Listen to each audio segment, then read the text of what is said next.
Hello, hello, je vous salue dans le précieux nom de Jésus-Christ de Nazareth. C'est encore un moment de méditation, un moment de partage de l'évangile, l'évangile dont Dieu nous a fait défenseurs. Et je suis le pasteur Cyril et je vous salue à la maison. Avant toute chose, nous allons prier. Et nous allons recommander ces moments précieux entre les mains du Seigneur Jésus.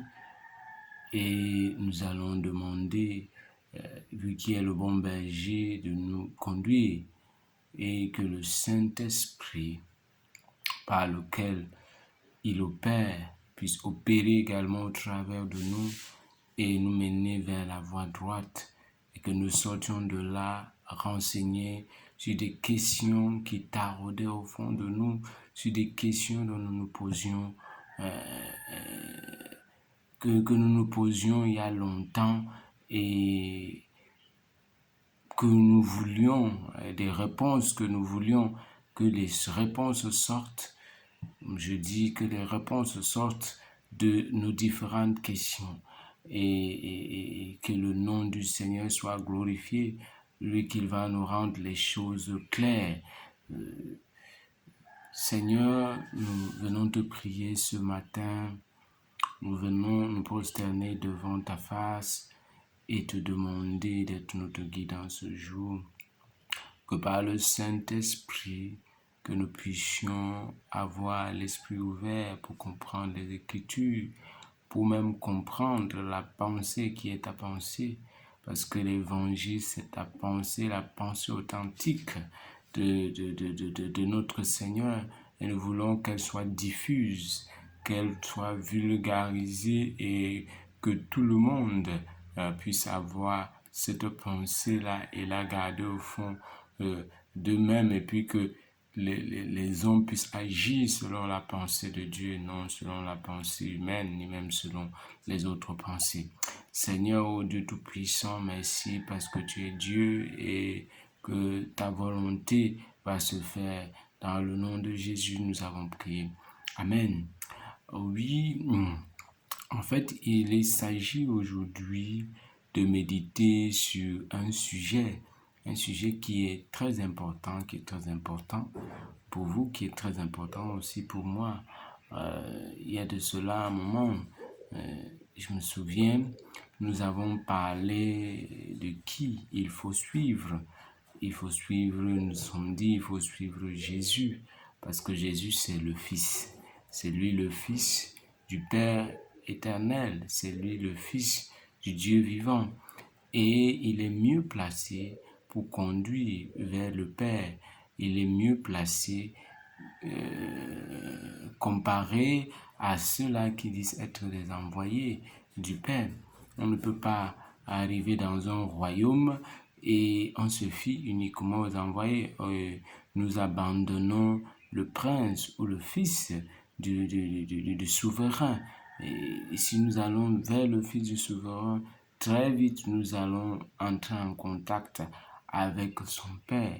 Et nous entrons en contact avec son Père plus en profondeur que nous puissions entrer en contact avec le Père au travers des envoyés.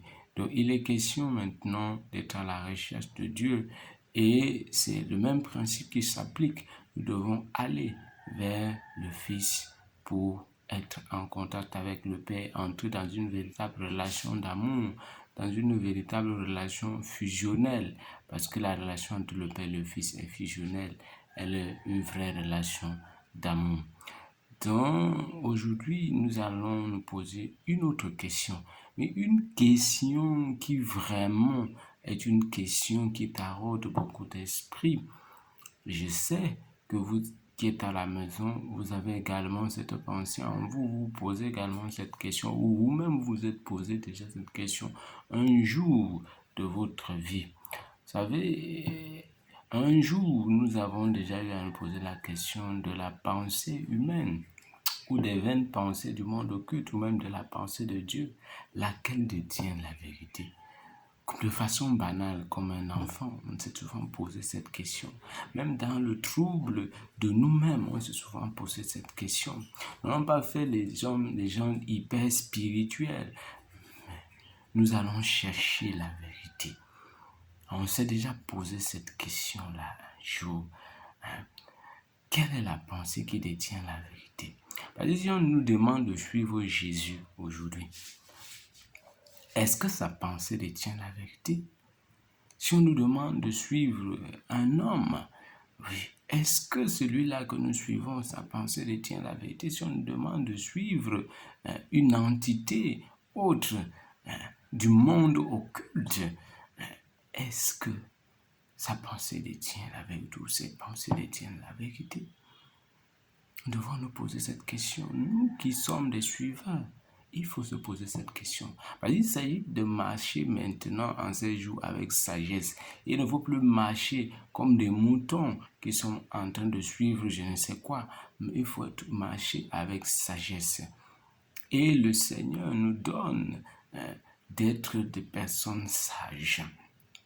Nous allons avant tout savoir c'est quoi la vérité. Parce que si on se pose cette question, est-ce que la pensée humaine, est-ce que la pensée du monde occulte ou la pensée de Dieu, laquelle détient la vérité? Mais il faut savoir ce que c'est que la vérité d'abord, avant toute chose. Vous voyez, Pilate s'est posé cette question-là. Lui, il s'est posé cette question. Et nous allons pour cela lire Jean chapitre 18, verset 37-38.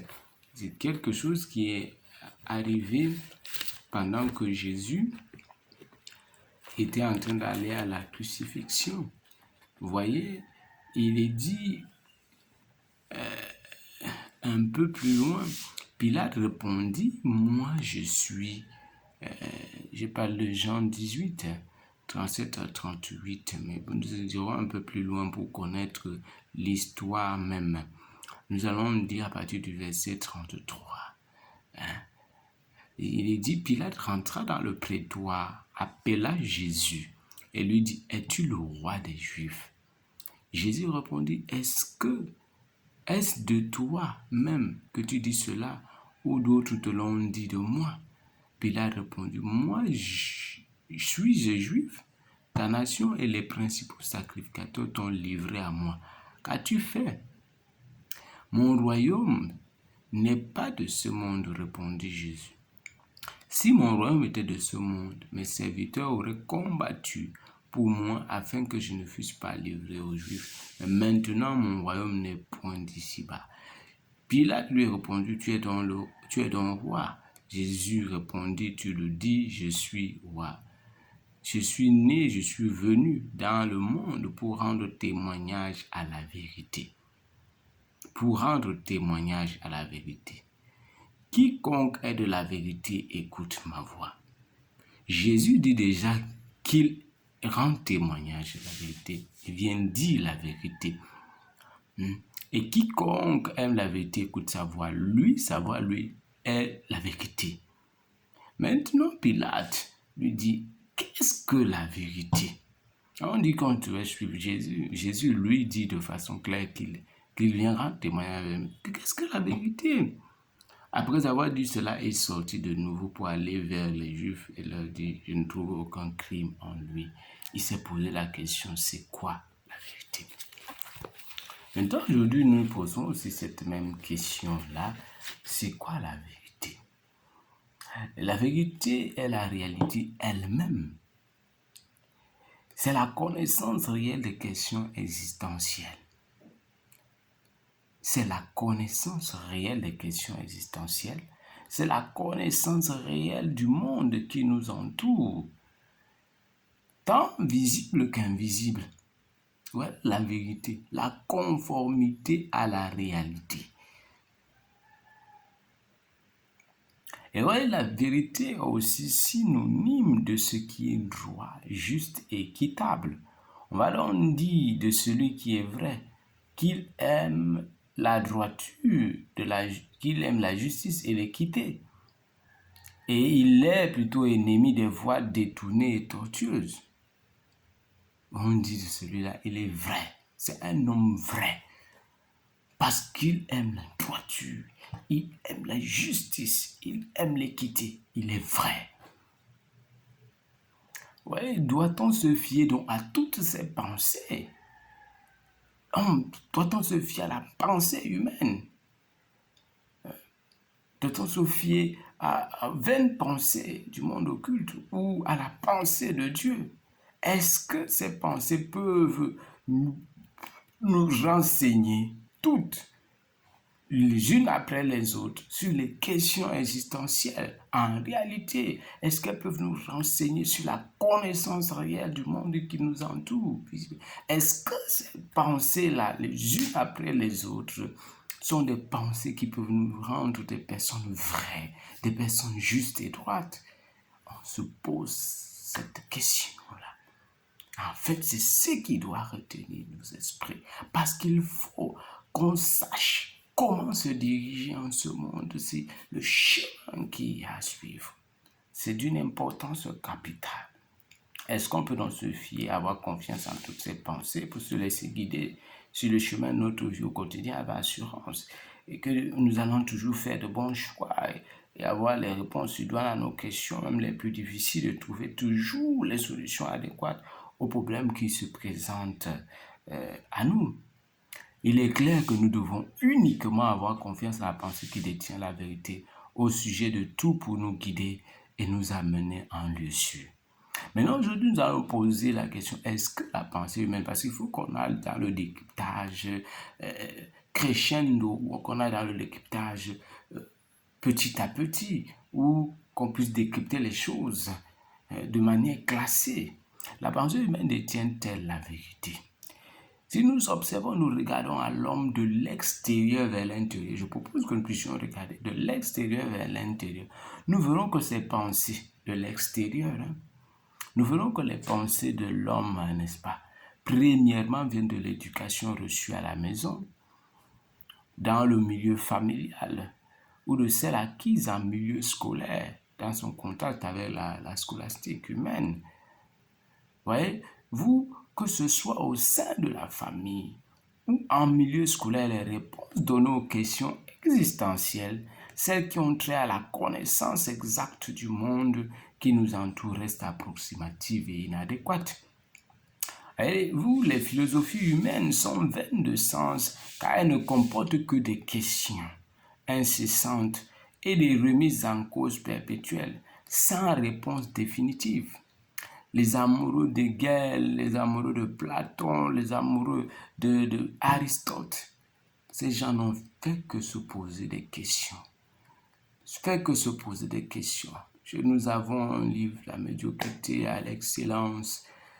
Là, on ne fait que se poser des questions. On ne donne pas des solutions qui soient des solutions définitives. Aujourd'hui, un philosophe a écrit, l'autre vient chercher à avoir un dépassement, l'autre vient... Il y a toujours une manière de réfuter l'autre, ainsi de suite. Et il n'y a pas de question définitive. Telle est la pensée humaine. Comme pour dire qu'aucun être humain ne détient la science infuse, la connaissance réelle et exacte des choses, et que l'on ne peut pas critiquer. Vous voyez, les débats d'idées sur les questions existentielles et sur la connaissance du monde qui nous entoure sont dans la preuve palpable des limites de la pensée humaine. En ce qui concerne la détention de la vérité, on n'a pas la connaissance réelle des questions existentielles, de la condition humaine. Nous n'avons pas cette connaissance réelle, ni même du monde visible ou invisible. Nous sommes toujours en train de chercher. Les recherches, les résultats sont maigres. On cherche. On débat. Tel apporte son idée, l'autre apporte son idée, on met sur la table, ainsi de suite, chacun apporte son idée.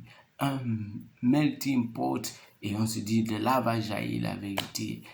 La vérité jaillira quand? Si chacun apporte une bribe et tout ça, on va trouver la vérité ou le juste milieu. Il ne s'agit pas de la vérité. Il n'y a pas une connaissance réelle. S'il y a débat, ça veut dire que personne ne maîtrise. la pensée humaine est donc inadéquate pour parler de la vérité. Aucun parent ne peut répondre à son enfant sur pourquoi la mort. Aucun parent. S'il n'a une éducation qui est une éducation chrétienne ou une éducation qui est basée sur la Bible, aucun parent ne va avoir une réponse exacte à donner à son enfant qui lui pose la question c'est quoi la mort? Pourquoi les gens meurent? Où vont-ils? Qu'est-ce qui se passe? Pourquoi? Ainsi de suite, ainsi de suite. Il n'y a pas de question, il n'y a pas de réponse à cela. On va donner à tel va au paradis, oui, et puis il est là au paradis, ainsi de suite. De quel paradis s'agit-il? On ne dit jamais il est allé en enfer, oui, il se trouve là-bas. Non, il est toujours allé au paradis. Ce sont les choses qu'on raconte aux enfants. On n'a pas une réponse réelle à leur donner. On trouve des réponses comme celle-là pour essayer de couvrir notre ignorance. Et voyez-vous aussi, les pensées humaines ne connaissent même pas elles-mêmes réellement ce qui est bien ou mauvais pour elles. Car un bien peut en cacher un mal, tout comme un mal peut en cacher un bien. Voyez-vous, on choisit toujours le bien. Quelqu'un va choisir d'être riche. Oui. Et si Dieu donnait la richesse à un insensé, c'est pour le détruire. Mais si Dieu demande d'arrêter, par exemple, d'être dans de mauvaises compagnies, on va trouver qu'il est exagéré. Pourquoi tu veux m'éloigner de mes amis? On va trouver qu'il est méchant. Si même un parent demande à son fils, pardon, laisse cette compagnie-là. Il va trouver que son père ou peut-être sa mère a un boulon qui n'est pas. Mais pourtant, au fond, c'est pour garder la vie de ce jeune homme ou de cette jeune fille sauve, pour éviter à ce qu'elle entre dans des problèmes ou qu'il entre dans des problèmes. C'est le jour où le poteau rose va être connu, là où la difficulté va se présenter, qu'on dira je me souviens du conseil de mon père, il m'avait dit de faire attention à vous. Parce que le père avait déjà vu que les mauvaises compagnies corrompent les bonnes mœurs. Et le Seigneur a dit qu'il n'est pas venu apporter la paix, qu'il est venu pour apporter l'épée. Quand il vient pour apporter l'épée, une épée de division, pour que même au sein des familles, il y ait une division. On dit que Dieu, mais comment tu peux venir apporter? Il vient apporter la division pour que ceux qui le servent soient reconnus de ceux qui ne le servent pas. Si vous servez Dieu en réalité, vous ne pouvez pas être de connivence ou même avoir la même pensée que celui-là qui est dans l'occultisme et qui soit de la même famille que vous. Vous serez toujours séparés, vous serez toujours des divergentes, vous serez toujours quelque part même en guerre spirituelle. Oui, c'est l'épée que le Seigneur a déposée, l'épée de séparation. Les autres, vous serez toujours incompris des autres. Ah non, lui veut nous apporter quoi? Lui, son Dieu, là. C'est ce que les gens diront toujours. C'est ça. Parce que Dieu connaît ce qui est bien pour vous. Il connaît aussi ce qui est mal. Le fait de vous éloigner donc des gens, de vous séparer spirituellement des gens ne veut pas dire qu'ils ne vous aiment pas. Ou que c'est pour vous sauver. Parce que s'il vous laisse, c'est facile que vous soyez, votre pensée soit captée ou captivée par le. Voilà les pensées. On se posait la question si les pensées humaines sont. La pensée humaine est une pensée à laquelle il faut se fier. Vous voyez bien qu'elle ne détient pas la vérité. Ce n'est pas il ne faut pas se fier à cette pensée. Et l'éducation humaine ne répond pas aux questions existentielles. Elle cherche encore des réponses elle-même. elle ne connaît pas la vérité sur le monde visible ou ce qui nous entoure. Elle cherche encore les réponses elle-même. Et nous allons nous arrêter là. Soyez bénis et que le nom du Seigneur soit glorifié. Amen.